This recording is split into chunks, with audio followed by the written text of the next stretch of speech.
Coucou à tous. Alors, une petite vidéo aujourd'hui sur un sujet qui me tient vraiment très à cœur et qui, après vous avoir souhaité mes non-vœux 2021, si vous n'avez pas vu cette vidéo, je vous invite à la regarder, je vous la remets ici à droite de l'écran.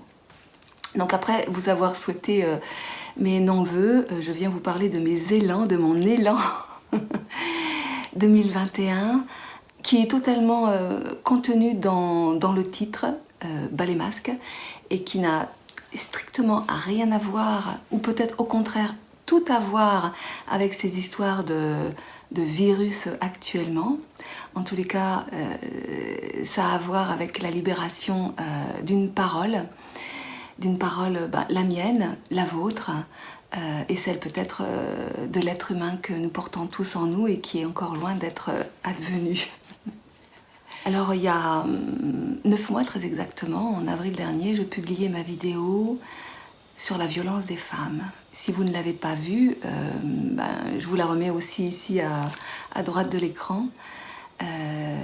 Mais ça a été une vidéo qui a été littéralement initiatique pour moi, mais aussi pour nombre d'entre vous, parce que j'ai reçu énormément de messages à la suite de cette vidéo, où justement je fais bas les masques sur ma part de violence à moi, et où j'affirme haut et fort que finalement, à bien y regarder, que la prédation ne se trouve pas seulement chez les hommes, que la domination ne se trouve pas seulement chez les hommes, que les auteurs de viol ne se trouvent pas non plus seulement que chez les hommes, que l'inceste n'est pas seulement l'apanage des pères, enfin bref, que toutes ces histoires de violence ne sont pas sexuées et que nous sommes tous porteurs de violence, hommes et femmes. Il y a donc une véritable égalité là-dessus.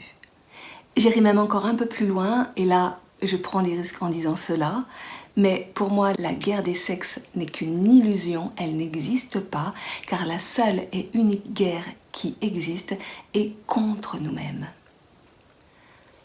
Alors j'ai été extrêmement bouleversée et profondément touchée des témoignages que j'ai reçus, et notamment de la part d'hommes qui sont venus me remercier pour cette vidéo que j'ai faite. Et en fait, il y a quelque chose vraiment qui m'a dépassée, parce que en ouvrant cet espace de parole en moi, il y a vraiment un espace de parole qui s'est ouvert à l'extérieur de moi et qui s'ouvre également aussi chez les hommes. Et je me dis, peut-être qu'il serait temps que les hommes prennent la parole et qu'ils osent dire les violences dont ils sont victimes de la part des femmes, de la part de leur mère, de la part de leurs compagnes, de la part des femmes de façon générale. Donc c'est pour ça que j'ai décidé d'ouvrir une playlist sur ma web TV que j'ai intitulée Bas les masques, et dans laquelle je mettrai toutes les vidéos autour de ces questions de la violence. Et notamment des vidéos où j'ai décidé de vous parler un peu plus de moi.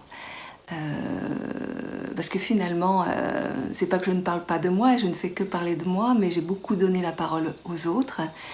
Et c'était rigolo durant cette année 2020, parce que, hormis effectivement le fait que dans la clientèle que je reçois, mais cela est vrai depuis des années, c'est que rares sont les personnes qui n'ont pas subi d'abus dans leur enfance, que ce soit de la maltraitance physique ou des abus sexuels ou des abus psychologiques, émotionnels, plus.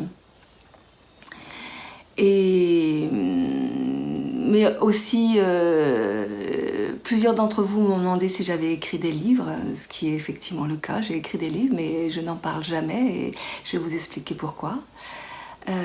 Et puis ça a été jusqu'à ce que la télévision, alors moi j'ai pas de télé, je regarde pas, mais ceci dit, Énergie 12 est venu me proposer de venir faire un plateau télé que j'ai refusé, puisque l'émission prête vraiment à confusion, pour venir parler de mon histoire, puisque cette histoire je la raconte dans un livre qui s'intitule Non, je ne suis pas à toi, et qui est sorti il y a déjà quelques années.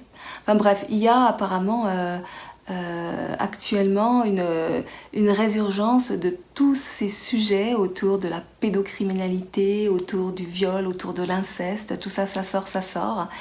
Et moi qui pensais effectivement, après avoir écrit ces bouquins et après avoir fait des conférences spectacles, après avoir fait tout un travail phénoménal pendant des années et j'ai bien vu que les portes étaient fermées, que les gens n'étaient pas prêts à entendre, n'étaient pas prêts à voir, et bien aujourd'hui, boum, ça explose dans tous les sens.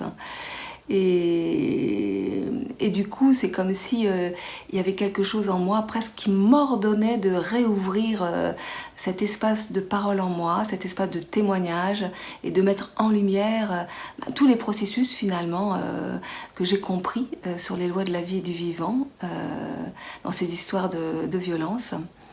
Mais cette fois-ci de le faire sous mon vrai nom.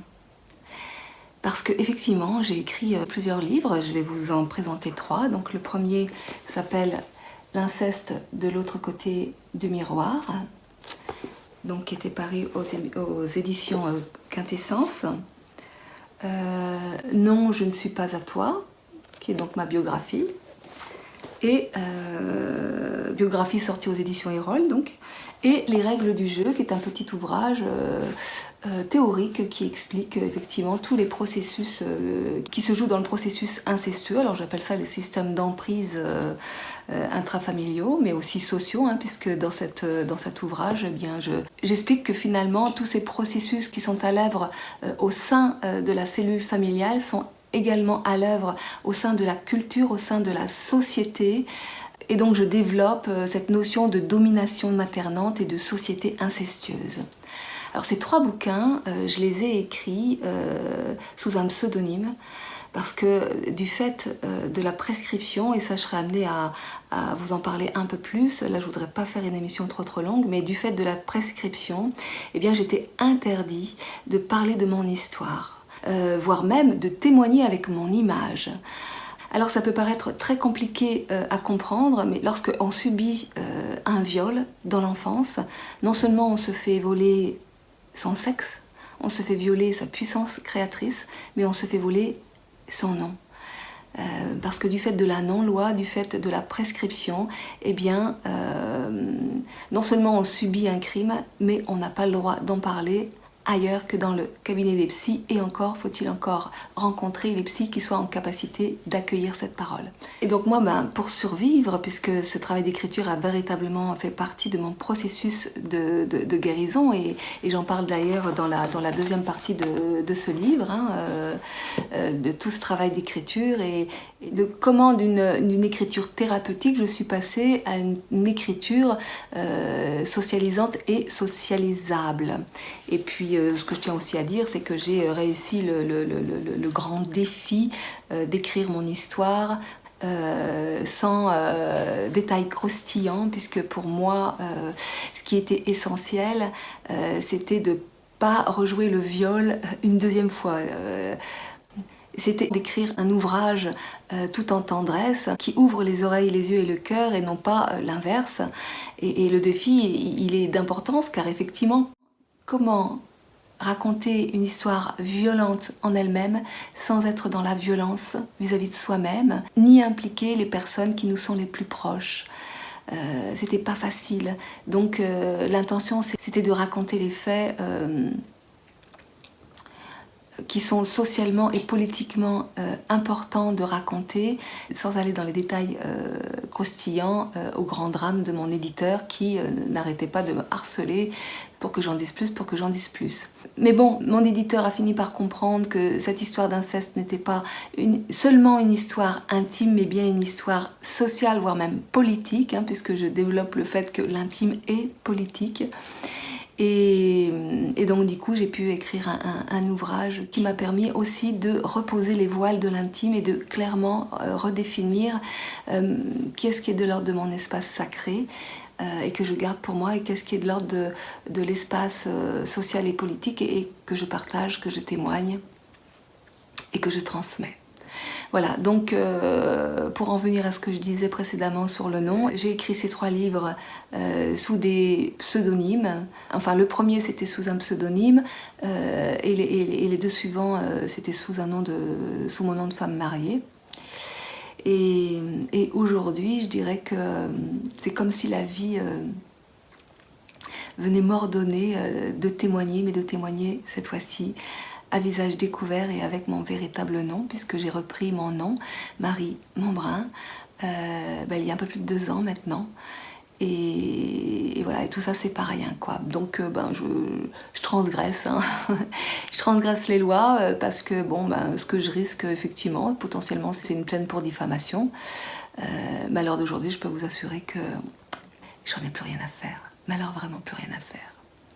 Donc de toute façon, je reprendrai le temps de vous reparler de ces ouvrages parce que dedans il y a des informations extrêmement précieuses, des repères concernant les processus de l'inceste, donc qu'on retrouve aussi bien au niveau personnel, familial et sociétal.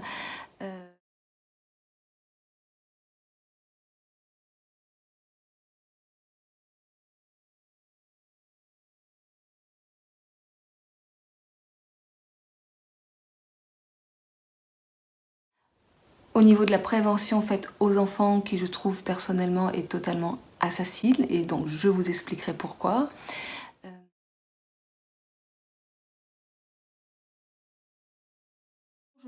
Ce dont je ne vous ai jamais parlé non plus, c'est que j'ai changé de prénom officiellement dans la loi et que ça a été une étape extrêmement importante de ma vie parce que ça a été la seule solution que j'ai pu trouver pour permettre une reconnaissance du crime que j'ai subi par la loi. Donc j'ai beaucoup exploré la question du nom et du prénom et mon Dieu, qu'est-ce que ça recèle de trésors et d'informations pour vraiment mieux comprendre toutes les mémoires émotionnelles dont nous sommes porteurs. Et puis à l'heure d'aujourd'hui, on entend beaucoup de choses qui sont dites autour de la fraude au nom. Et du coup, je sens combien c'est important de comprendre tous les mécanismes, tous les processus qui sont intégrés à travers notre nom, qui est, somme toute, une sorte de forme pensée qui nous enveloppe, qui nous contient, mais qui nous enferme également. Donc voilà, enfin de toute façon, je prendrai du temps pour vous parler très précisément de chacun de mes livres et de toutes ces informations précieuses qu'ils contiennent, en sachant que je suis en train de retravailler sur une version revue et augmentée, puisque aujourd'hui j'ai une vision encore beaucoup plus holistique qu'à l'époque, puisque mon premier livre il a été édité en 2006, donc ça fait une quinzaine d'années maintenant. Et donc ma vision, mes compréhensions se sont vraiment affinées et j'ai vraiment envie de partager tout ça. Cette petite vidéo également pour vous dire que si vous vous sentez appelé à témoigner, à aborder un sujet autour de tous les thèmes que je viens d'évoquer, et je pense notamment aux hommes qui pourraient avoir envie de libérer leurs paroles concernant leur vécu concernant la violence dont ils ont été victimes de la part des femmes d'une façon générale, eh bien n'hésitez pas à me contacter et puis on verra ce qu'on peut faire ensemble. Donc bien entendu, appel à témoignage envers les hommes mais aussi envers les femmes. Mon idée, mon intention, c'est vraiment de pouvoir aborder toutes les facettes de la violence, de désexualiser le débat et vraiment ouvrir un espace de parole, un espace relationnel qui intègre la dimension sacrée et cosmique de l'être humain. Voilà pour cette petite vidéo. Il y a déjà quelques émissions qui sont programmées. Donc je vous dis à très bientôt.